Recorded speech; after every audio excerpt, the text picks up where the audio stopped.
Started. Ready? Mhm. Good afternoon, everybody. My name is Corrie Patterson, paramedic with Robson EMS.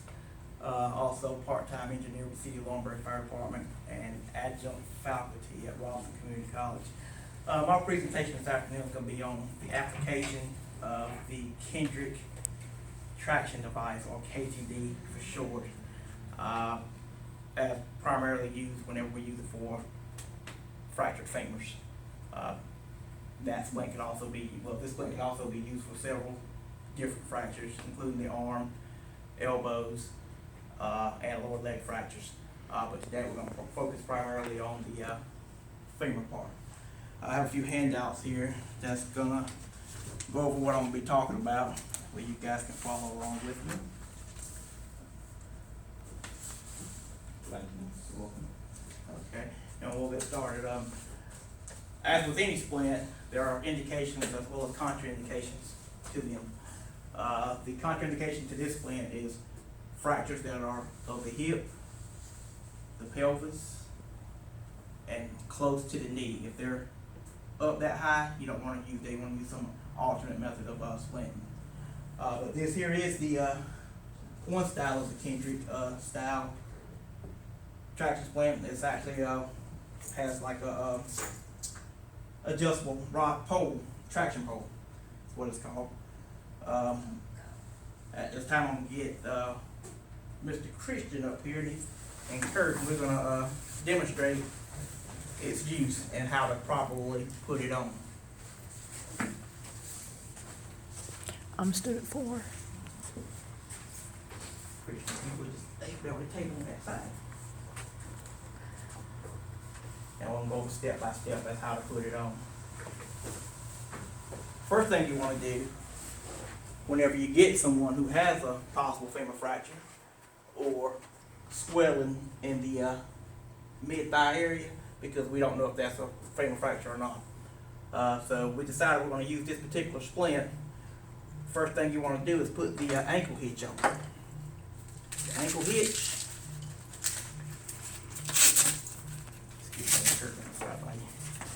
What you want to do is that you will put it around the ankle. And you want to make sure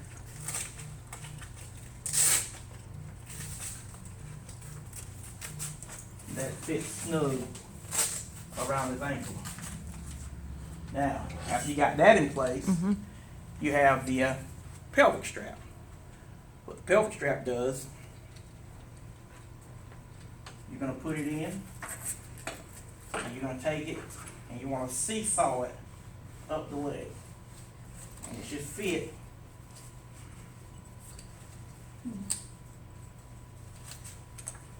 just inside his groin.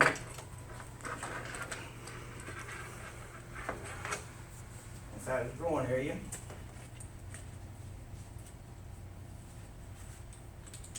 You'll know you got it in place when you hear that click. But you want to cinch it up until the rod receptacle is at his belt loop or up on his high on his pelvis. With men, when you put this on, you want to make sure that the male genitalia is not up under that strap. Once you get that in place, you want to take and put your secure your knee pad in place, knee strap in place. Alright, you got that in place. Now is when you adjust your pole. You want to make sure that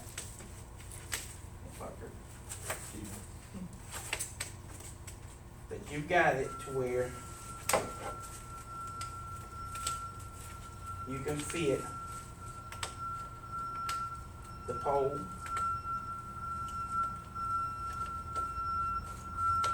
inside this receptacle here. Get it in there right. Alright. Once that's in place,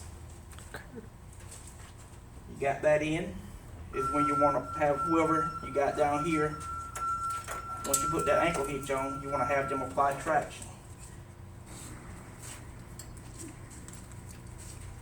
Alright. The ultimate goal of this splint is to give the patient some comfort from that fracture. Once you got it in place, you're gonna secure the rest of it. Kurt, you'll secure the top half up there. That's the knee, it's stay there, the knee, yeah, there you go.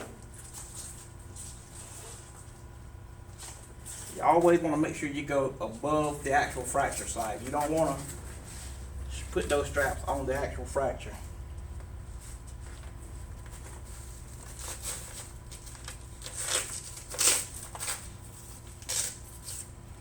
Okay. Once this splint's in place, as with all other splints, you want to check for motor function and just the pulses before and after splinting. Okay, now you've got that splint in place, you can actually put this patient on a long spine board, put them on an ambulance and transport them that way. If you still use them, I think nobody in North Carolina uses them anymore, the mass trousers, you can actually apply mass trousers with this splint in place. A lot of services still carry the hair traction, which is a lot more bulkier. Most of the time you can't really get your back doors closed on the ambulance without having to adjust your patient on the stretcher. Mm-hmm. This here is a lot more economical, and once you get used to using it, it's a lot easier to use than what most people think. A lot of people are intimidated by it because of the less moving parts that the hair traction had. Again, you want to make sure that your patient has good motor function, just the pulse is present. This here is a different brand other than the Kendrick splint. The Kendrick splint has red, yellow, and green straps on it. The best way to remember that is the stoplight. If you ever forget how to put your straps on, just remember the stoplight. You got your red up top, yellow in the middle, and your green at the end. Oh, that's cool. And that's pretty much it as far as the Kendrick traction device. Any questions? Yes, sir. Uh-huh. I know with the old hair traction splint, and I'm gonna ask, it don't look like you need it, but on the old one, they used to suggest putting padding in there to keep from cutting off the, Yeah, you can, but this here, it's not as bulky as the old hair traction devices is. It's a lot more thinner, so you can actually cinch it in there. But same thing as with the actual hair traction. You want to make sure that his private parts aren't caught up under that strap, because once you start applying traction, it's going to cause a lot more discomfort than what the actual femur is. Well, it'll add to that discomfort, rather. That's pretty much it about that. You know, like I said, it's primarily used for femurs that we use it for, but you can use this splint to splint fractures of the arms. Do a real life scenario. question. Uh-huh.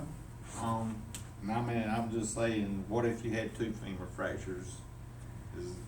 You'd have to do another one on the You other? can, or you can buddy splint. Take you a padded board splint and put here. Bring this leg in and just use your crevasse to buddy the two legs together. And it'll be basically the same thing.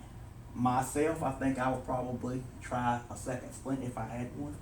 But most services only carry one. They're either going to carry, well, they may have two splints on their truck. You'll have the hair traction and this. Either way, you're going to have another splint. So I think the padded board splint would actually be better if you take and buddy the two.